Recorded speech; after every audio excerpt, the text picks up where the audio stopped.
Selamat siang.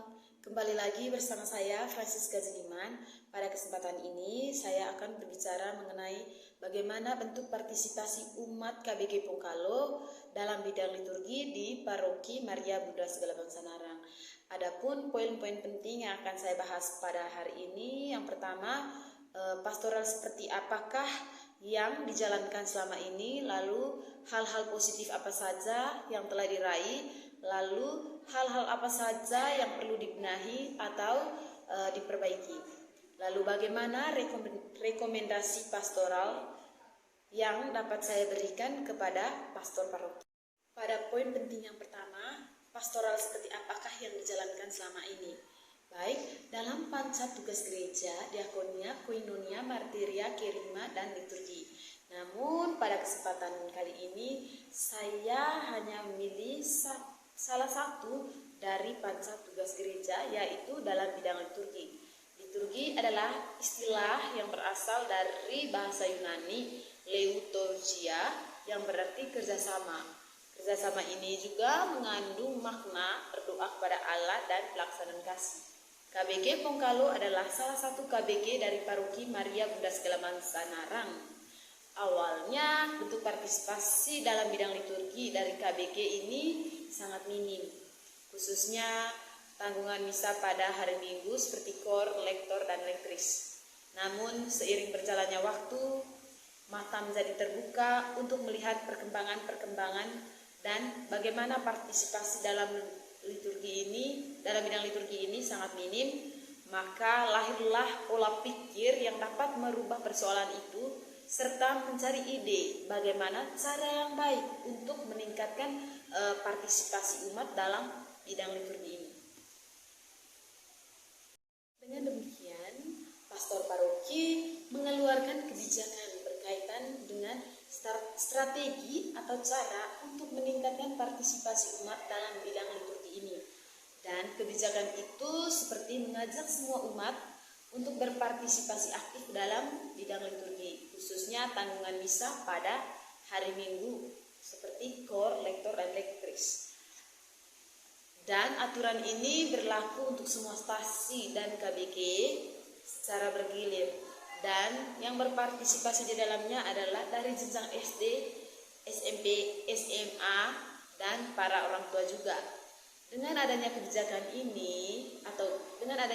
seperti ini, maka dengan seiring berjalannya waktu, partisipasi umat dalam bidang liturgi ini meningkat. Lalu poin penting yang kedua, hal-hal positif apa saja yang telah diraih. Lalu berkat kebijakan yang dikeluarkan oleh pastor paroki tadi, maka partisipasi umat dari KBG Pongkalo ini dalam menanggung misa pada hari Minggu atau perayaan Ekaristi mulai meningkat, seperti membawakan kor, lektor, lektris. Bukan hanya itu, mereka juga aktif dalam kegiatan-kegiatan rohani lainnya seperti katekese, doa rosario, juga mengikuti perayaan Ekaristi setiap hari Minggu. Ini merupakan pencapaian yang sangat luar biasa, karena dari awal sebelum pastor paroki mengeluarkan kebijakannya, bentuk partisipasi dari umat itu masih sangat minim. Bahkan untuk mengikuti perayaan Ekaristi pada hari Minggu dan kegiatan-kegiatan rohani lainnya.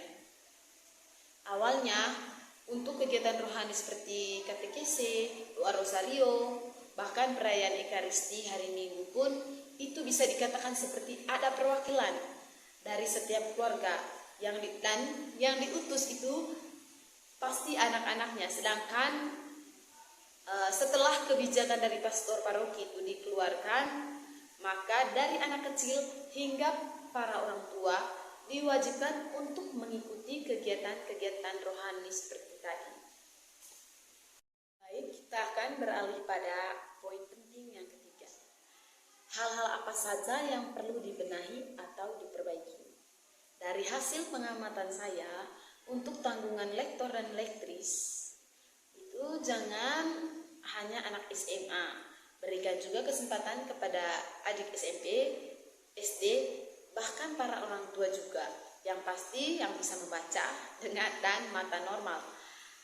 Begitupun dengan dirigen, jangan orang yang sama terus, usahakan setiap lagu itu bisa dibawakan oleh orang yang berbeda. Jika perlu dalam tanggungan kor itu harus ada penarinya. Hal ini bertujuan untuk melatih mental anak agar bisa tampil di depan umum.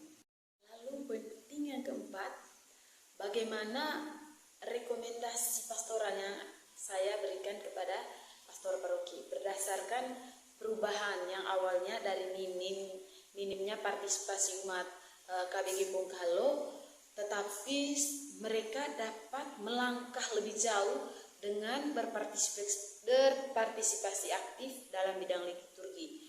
Ini merupakan hal yang patut diapresiasi terutama pada pastor paroki yang telah mengeluarkan kebijakan-kebijakan yang dapat merubah pola pikir dari domba-dombanya. Sebaiknya cara seperti ini tetap dipertahankan, jangan sampai